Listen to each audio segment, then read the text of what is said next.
The small-town diner buzzed with the usual afternoon crowd. The smell of fresh coffee and grilled burgers filled the air as sunlight streamed through the spotless windows. At a corner booth, a man in his mid-30s sat alone, quietly enjoying his meal. His military haircut and perfect posture hinted at his background, but what caught most people's attention was the prosthetic leg visible beneath his jeans. He was a regular here, known to most as Chief, a nickname he'd earned not just from his military service, but from the quiet wisdom he showed in his everyday interactions. The diner's staff liked him because he always treated everyone with respect, from the teenage busboy to the elderly cook who'd been working there for 30 years. Today was like any other day. Chief had ordered his usual, a classic burger with extra pickles and a black coffee. The waitress had just refilled his cup when the peaceful atmosphere changed. The rumble of motorcycle engines grew louder outside, and 3 shadows fell across the diner's entrance. The bell above the door chimed as 3 large men walked in, their leather vests decorated with patches that made some of the other customers nervous. The lead biker, a giant of a man with a thick beard and arms covered in faded tattoos, scanned the diner like he owned the place. His eyes stopped when they reached Chief's corner. Chief kept eating, seemingly unaware of the attention he was drawing.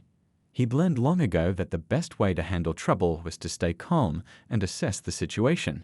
His training had taught him that, along with countless other lessons that had kept him alive in places most people only saw on the news. The other diners tried to mind their own business, but everyone could feel the tension building. A young couple with their child quietly asked for their check. An elderly man reading his newspaper gripped the pages a little tighter. The waitress behind the counter stopped wiping glasses, her hand hovering over the phone. Through it all, Chief maintained his composure. He'd faced worse situations than this, much worse. His prosthetic leg was a daily reminder of that. But he'd also learned that not every confrontation needed to end in violence. Sometimes, the strongest response was staying peaceful in the face of hatred. The bikers made their way through the diner, deliberately bumping tables and making comments just loud enough for everyone to hear. Their words were ugly, the kind that had no place in decent society. They mixed racist slurs with mocking remarks about Chief's disability, trying to get a reaction. But Chief just took another sip of his coffee, his steady hands betraying years of discipline. His mind wasn't on the approaching trouble. Instead, he was thinking about his team, the men and women he'd served with. He was thinking about the young soldier whose life he'd saved the day he lost his leg, and about the promise he'd made to himself in the hospital afterward, to never let anger control his actions. The air grew thick with anticipation as the bikers got closer to his booth. The diner had gone completely quiet now, except for the soft country music playing from the old jukebox in the corner. Chief could see the head biker's reflection in the window, could read the intention in his stride.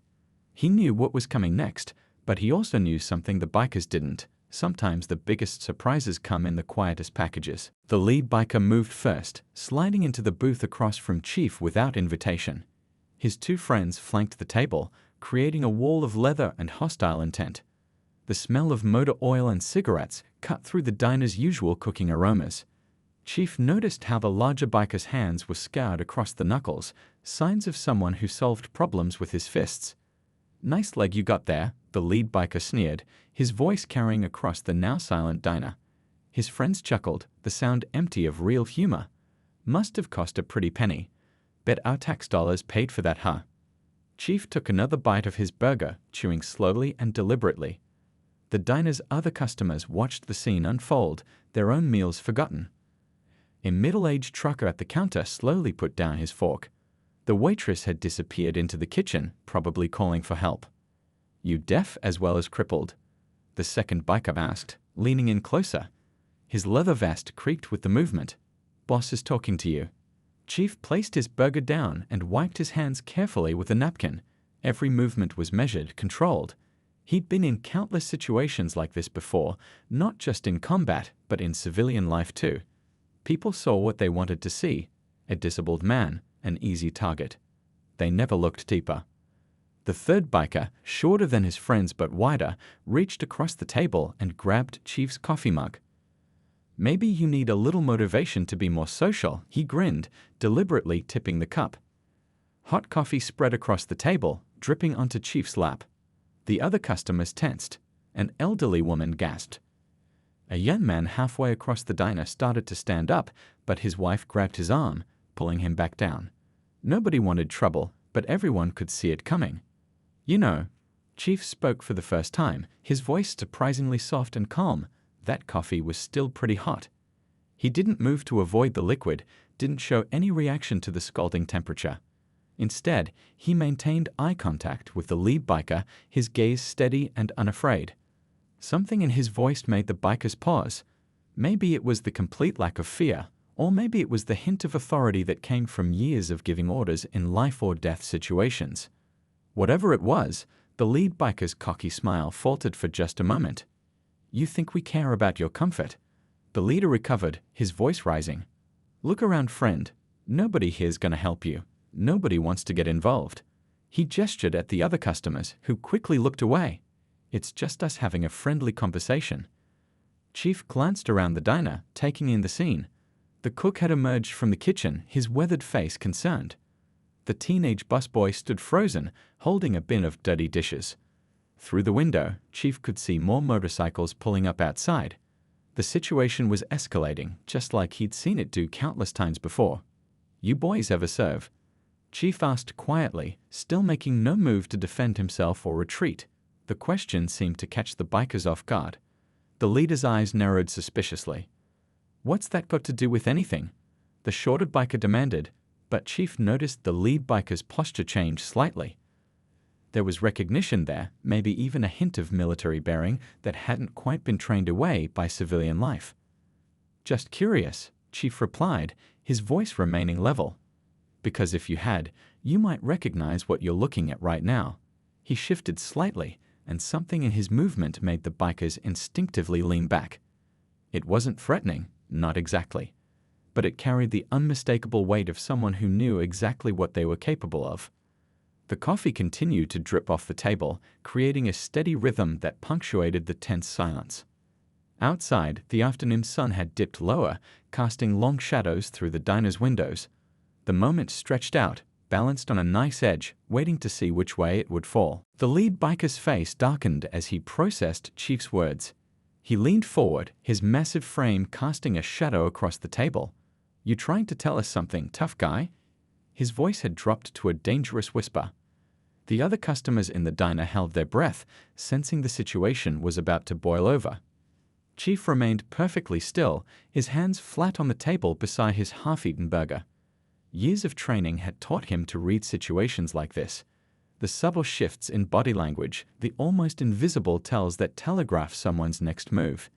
He could see the lead biker's right hand twitching, his shoulders tensing for action. "Not trying to tell you anything," Chief replied calmly. "Just making an observation." He glanced at the coffee still dripping onto his pants, then back at the biker. "Though I admit, this isn't exactly the welcome I usually get here." The shorter biker grabbed Chief's plate, sending it clattering to the floor. The sound echoed through the silent diner like a gunshot. A child at a nearby table started crying, quickly hushed by their worried parent. The cook took a step forward, then thought better of it when one of the bikers shot him a warning look. "Maybe we don't like your kind around here," the lead biker growled, his knuckles whitening as he gripped the edge of the table. "Maybe we think some folks need to learn their place." Chief's expression didn't change, but something shifted in his eyes. It wasn't anger, it was something deeper, more controlled. The look of someone who had faced real fear and come out the other side. "My kind?" he asked softly. "Which kind would that be? Disabled veterans? Or are we talking about something else?" The tension in the diner ratcheted up another notch. An elderly couple near the door quietly gathered their things and slipped out. Nobody could blame them. The air felt electric, like the moment before a storm breaks. The third biker, who had been relatively quiet until now, reached across and grabbed Chief's shoulder. "Stand up," he demanded. "Let's take this conversation outside where we won't disturb anyone's dinner." Chief looked at the hand on his shoulder like someone might look at an interesting insect. "I wouldn't do that if I were you," he said quietly. His voice carried no threat, just a simple statement of fact. Some habits die hard, and grabbing a combat veteran without warning isn't the smartest move. The biker's grip tightened, but uncertainty had crept into his expression. There was something about Chief's calm demeanor that was starting to unsettle the group. Most people showed fear by now. They begged, they apologized, they tried to run. But Chief just sat there, radiating a quiet confidence that seemed to grow stronger with each passing moment. "You think being a vet makes you special?" The lead biker snapped, but his voice had lost some of its earlier conviction. "There are plenty of vets. Doesn't mean we can't teach you a lesson." "You're right," Chief agreed, surprising them. "Being a vet doesn't make anyone special. It's what you learn while serving that matters. The discipline, the control, the ability to assess a situation and know exactly how it's going to play out."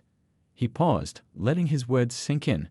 "And right now, gentlemen, this situation isn't going to play out the way you think it will." The afternoon sun caught Chief's prosthetic leg, drawing attention to it once again.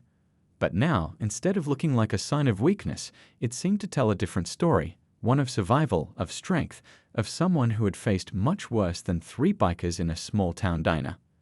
The lead biker started to respond, but then he noticed something. Chief's breathing hadn't changed once during the entire confrontation. His hands were steady, his gaze unwavering. This wasn't the behavior of someone afraid. This was the composure of someone who had been through hell and come back stronger. The atmosphere in the diner shifted as Chief slowly pushed his coffee-soaked napkin aside. "Let me tell you a story," he said, his voice carrying to every corner of the room. "About 10 years ago, I was part of a team. Not just any team, we were Navy SEALs." The word SEALs fell like a stone in still water. The lead biker's aggressive stance faltered slightly, and his 2 friends exchanged uncertain glances. Even the other customers who had been pretending not to watch now turned to look openly. "We were the guys they called when everything else had failed," Chief continued, his calm voice a stark contrast to the tension around him. "When other options were exhausted, when they needed people who wouldn't quit, no matter what." He gestured to his prosthetic leg. This was just the price of making sure my entire team made it home." The cook behind the counter straightened up, his own military background evident in his posture. The teenage busboy had stopped pretending to clean tables and was watching with undisguised interest. Through the windows, even more bikers had gathered in the parking lot, but somehow they seemed less important now. "You see, being a SEAL isn't about being the toughest guy in the room," Chief explained, looking directly at the lead biker. "It's about knowing when to fight and, more importantly, when not to. It's about keeping your cool when everything around you is chaos." He adjusted his position slightly, and despite his disability, the movement carried an unmistakable athletic grace. The third biker, who still had his hand on Chief's shoulder, suddenly became very aware of his position. The muscles under his grip were like steel, and he could feel the coiled strength there. Slowly, carefully, he removed his hand. "Right now," Chief continued, "I can tell you exactly how this ends if you want to take it further. I can list every move you're thinking about making and explain precisely why none of them will work out the way you hope." His voice remained conversational, but carried absolute conviction. "Not because I'm trying to threaten you, but because I've spent years learning to read situations like this." The lead biker's face had lost its sneer, replaced by something that looked almost like respect. His military experience, whatever it had been, was enough to recognize what he was dealing with now. SEALs weren't just elite warriors, they were legends even among other service members. "The really interesting thing," Chief added, "is that I'm actually trying to help you here. Because if this goes the way you're planning, someone's going to call the police. They'll run your plates, check your records. And I'm guessing some of you can't afford that kind of attention right now." A few of the bikers outside shifted uncomfortably. Chief had hit a nerve, and everyone knew it. The diner remained silent, the only sound the quiet hum of the ceiling fans and the distant rumble of motorcycles. "But here's what I'm offering instead," Chief said, his voice softening slightly. "You walk away. We pretend this never happened. I finish what's left of my meal, though I'll probably need a fresh coffee." He glanced at the stained table with a slight smile. "And everybody here learns something about judging books by their covers." The lead biker's internal struggle was visible on his face, pride warred with wisdom, ego with self-preservation. He looked at his friends, then back at Chief, seeing him with new eyes. The disabled veteran they targeted was gone, replaced by someone far more formidable. Someone who had earned every scar, every honor, and who carried himself with the quiet confidence that only comes from facing real challenges and emerging stronger. The diner had fallen into a deep silence as Chief continued his story, his words carrying weight that seemed to press the air from the room. That day in Afghanistan, he said, his eyes distant with memory, we were supposed to be running a routine patrol, nothing special, just another day in the sandbox. The cook had moved closer now, his own military bearing evident. A few other veterans in the diner had straightened in their seats, recognizing the tone of someone sharing something real, something earned. We got word that a village was under threat. Bad guys were closing in, and there were families trapped there, kids, elderly folk, people who couldn't just pack up and run. Chief's voice remained steady, but emotion flickered beneath the surface. We had about 10 minutes to make a decision. Stay safe or go in. The lead biker had sunk back in his seat, his earlier aggression replaced by attention. His own service time, whatever it had been, had taught him enough to recognize truth when he heard it. My team moved in. 8 of us against what we thought were maybe 15 hostiles. Chief shook his head slightly. Turned out to be closer to 40. They had us pinned down near the village school. Kids crying inside. Teachers trying to keep them quiet. And us running low on ammo, trying to figure out how to get everyone out alive. The shorter biker had taken off his sunglasses, his face showing a mix of respect and shame. Outside, the other bikers had gathered closer to the windows, drawn in by the story despite themselves. That's when I spotted the sniper on the roof, Chief continued. He had a clear shot at my team leader, who was helping an elderly man to safety. I had about half a second to make a choice. He tapped his prosthetic leg. The building I dove behind wasn't as solid as I'd hoped. Caught some nasty stuff in the leg. But everyone in my team made it out. Everyone in that village survived. An older woman at a nearby table wiped her eyes quietly. The teenage busboy had stopped pretending to work, standing transfixed with a rag still in his hand. The thing is, Chief looked directly at the lead biker now. That leg wasn't the worst part. The worst part was learning to walk again. Learning to live in a world that sometimes looks at you differently. Dealing with people who see the disability before they see the person. His words carried no bitterness, just simple truth. The lead biker's face had transformed. The sneer was gone, replaced by something that looked almost like guilt. His fingers drummed nervously on the table, a soldier's recognition of having misstepped badly. But you know what got me through it? Chief asked, gesturing around the diner. People. Good people who looked past what they could see and found something worth respecting.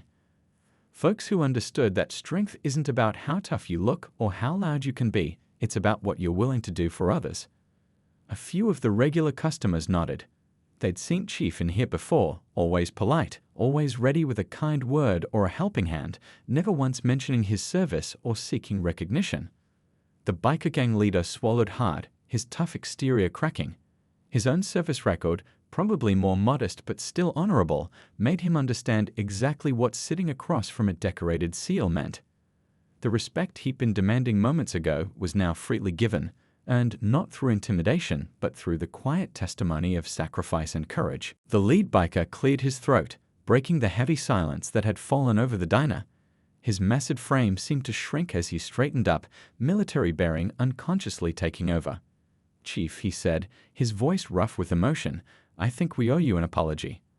The shorter biker had already stepped back from the table, his aggressive stance completely gone. The third member of their group looked down at his boots, shame evident in every line of his body. Outside, the other bikers were quietly starting their motorcycles, sensing that their show of force was no longer needed or wanted. No apology needed, Chief replied, his voice still carrying that same calm authority.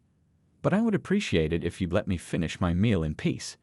He glanced at his coffee-stained clothes with a slight smile, though I might need to change first. The cook stepped forward, dish towel in hand. Your meals are on the house today, Chief, he said, then turned to face the bikers with a stern expression. All of them. The message was clear. This was a chance for everyone to walk away with their dignity intact. The lead biker stood up slowly, careful to keep his movements non-threatening. We're leaving, he announced, loud enough for his crew outside to hear. and we won't be causing any more trouble here." He paused, then added more quietly, "Some of us forgot what it means to respect our brothers in arms." Chief nodded, accepting both the apology and the recognition for what they were. "There's a veterans support group that meets at the community center on Thursdays," he said, his voice pitched so only the bikers could hear. "Good people there, all backgrounds, all services, no judgment, just understanding." He pulled a card from his wallet and slid it across the table. The lead biker picked up the card, turning it over in his hands like it was something precious. His tough exterior had cracked completely now, revealing the struggling veteran underneath. "Thanks, Chief," he mumbled, tucking the card away carefully. As the bikers turned to leave, the diner's atmosphere began to lighten. The teenage busboy rushed forward with a fresh cup of coffee for Chief. An elderly couple at a nearby table offered him their unused napkins. The simple act of kindness seemed to break a dam, and suddenly several customers were standing, offering help and support. Chief accepted it all with quiet grace, but his eyes followed the bikers as they walked out. He recognized something in their departure, not defeat, but perhaps the beginning of healing. Sometimes the toughest exterior hid the deepest wounds, and sometimes those who acted the strongest were the ones most in need of help. The diner gradually returned to its normal rhythm, but something had changed. The regulars who had witnessed the scene shared knowing looks, understanding they'd seen something remarkable, not just the diffusing of a potentially violent situation, but a moment of genuine human connection, of understanding reaching across barriers of prejudice and pain. Later that evening, as the sun was setting and the dinner crowd was starting to thin out, the bell above the diner's door chimed again. The cook looked up, ready to tell any late customers they were about to close, but stopped when he saw who it was. The lead biker had returned, alone this time. The big man stood awkwardly in the doorway, his leather vest and tough appearance somehow softened by the uncertainty in his stance. Chief was still there, finishing up a fresh piece of apple pie the cook's wife had insisted on making him after that earlier incident. The biker made his way to Chief's table, his boots scuffing against the worn linoleum floor. Without waiting for an invitation, he slid into the booth, but this time his posture was different. Shoulders slumped, eyes down, hands clasped together on the table. "I served in Iraq," he said quietly, breaking the silence. "2 tours. Nothing like what you did, but," he trailed off, his voice rough with emotion. "Coming back was harder than leaving. Couldn't fit in anymore, you know." Chief put down his fork and gave the man his full attention. The diner had gone quiet again, but this time the silence was different, respectful, understanding. "Found the bike gang after my wife left," the biker continued. "They didn't ask questions.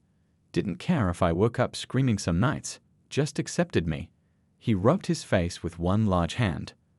"But lately, we've been heading down a bad road. Getting meaner. Looking for fights. Today was a wake-up call." The waitress quietly placed a cup of coffee in front of the biker, then stepped away. He wrapped his hands around the warm mug, seeming to draw strength from its solidity.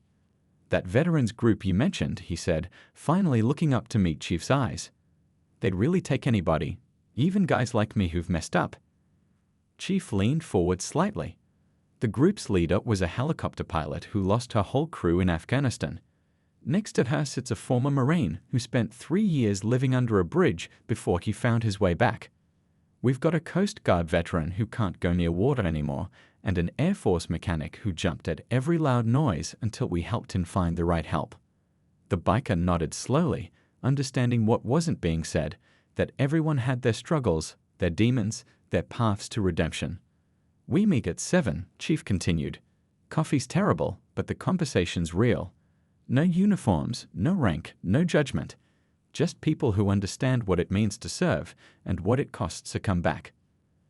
The cook appeared with a slice of pie for the biker, setting it down without a word. A simple gesture of acceptance, of second chances. "My guys," the biker said hesitantly, "some of them are struggling too. Would it be okay if—" "Bring them," Chief answered before the question was finished. "That's what the group is for. That's what we all signed up to protect, the chance for people to start over, to find their way back." As the last rays of sunlight faded outside, 2 men, once enemies, now something closer to brothers, sat in a small-town diner, sharing pie and understanding. The cook turned on the evening lights, casting a warm glow over the scene. Sometimes the strongest battles weren't fought with fists or weapons, but with compassion and wisdom. Sometimes the greatest victories came not from defeating an enemy, but from turning one into a friend.